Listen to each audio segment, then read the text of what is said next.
12 vintage games from the days of the Intellivision have been released on their first Evercade Collection cartridge, and in this video we're going to be looking into a 1981 release. This is Snafu.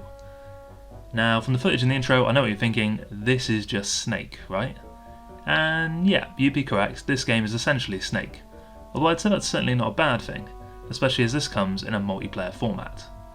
On top of that, there's some other game modes and options to uncover in here, so it's not as simple as it may seem on the surface. The two main modes on offer here are Trap and Bite. In Trap, your goal is to keep moving and extending your snake out while trying to trap the opponents into a smaller and smaller area so they eventually crash and get eliminated. In the Bite mode, both you and your opponent's snake grow with individual segments that get added on, and the goal is to bite the end of your opponent's tail to keep taking away those segments and eventually eliminate them.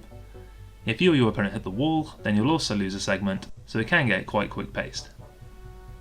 Now, while there's just two modes, these modes have between them 16 different game variations that you can try out. To have any idea of what any of them are, or in fact just how many there are to begin with, you're going to need your trusty game manual. Thankfully, all Evercade games come with full colour printed game manuals in the box, and page 15 in this one will have the full lowdown as to what's what. Some game variations will just include 2 snakes instead of 4, some will introduce obstacles so you'd have to avoid. 4 of the variations have the eliminated snakes stay on the field instead of disappearing away once they crash. The final variation has your snakes able to move diagonally instead of just up, down, left and right. You can also choose how many rounds that you want to play through to decide a true winner, and that's a great option if you're playing in multiplayer. All in all, it's commendable just how many variations they've packed into Snafu, and it gives it a good amount of replay value and options for you to play through different games, especially as each match is pretty rapid fire. One awkward aspect of the game though is actually selecting these options. The Intellivision had, by modern standards, a very awkward dial keypad type controller. It's a bit more like an old phone than a gaming controller. Naturally, this is rather awkward for the Evercade to try and emulate, so a virtual version of this keypad will appear on the screen when you hit the L or the R button. This does work okay once you get to grips with it, but again this is something I had to consult the manual in the box to work out, as at first I was rather lost as to what I was meant to be doing. One other thing to touch on is the game speed option on Snafu.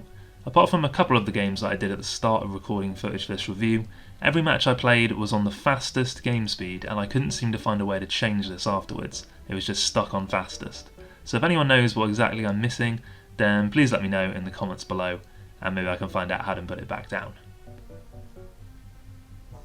In any event, it is another example of the awkward setup controls on these Intellivision games, but that's not exactly the fault of this Evercade collection really. These games were always going to be challenging to get right with that type of controller. So the gameplay here is really fun, it's easy to pick up and play for anybody, and it's pretty addictive. Playing against the CPU, that's fine, but this game really shines in the multiplayer. And unfortunately, one of the biggest letdowns involves the multiplayer as well, and that's the fact that the game can only play up to 2 players. With the Evercade VS having 4-player support and 4 snakes on the screen, it's such a letdown that you can't have 4 local players battling it out. Again, this isn't really the fault of the Evercade, as it's just how the game was at the time, and 4-player support didn't become an industry standard until much later along. The graphics for this game are simple, but they do the job. They're colourful and basic, which was the style at the time. Once you've navigated through the menu, the controls while playing the game, they work great as well. They're very responsive, which is really necessary in a title like this where you need to make some snap sudden movements with your snake. When it comes to sound, that's a bit of an odd one. The Evercade manual touts Snafu as being believed to be the first home console title with in-game theme music.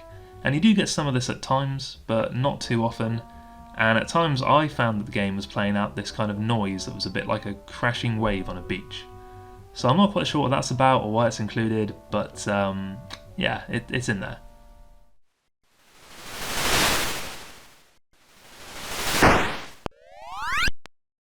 You might be wondering why this game isn't called Snake or Snakes or something along those lines as opposed to Snafu.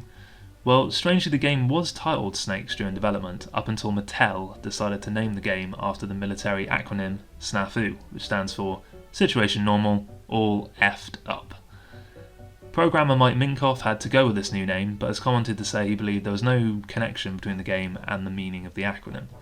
So it's a bit of a strange one, and I'm not sure what Mattel were thinking, as while it's not a bad name, and it does, somewhat fit into the impending doom situation these snakes will constantly find themselves in.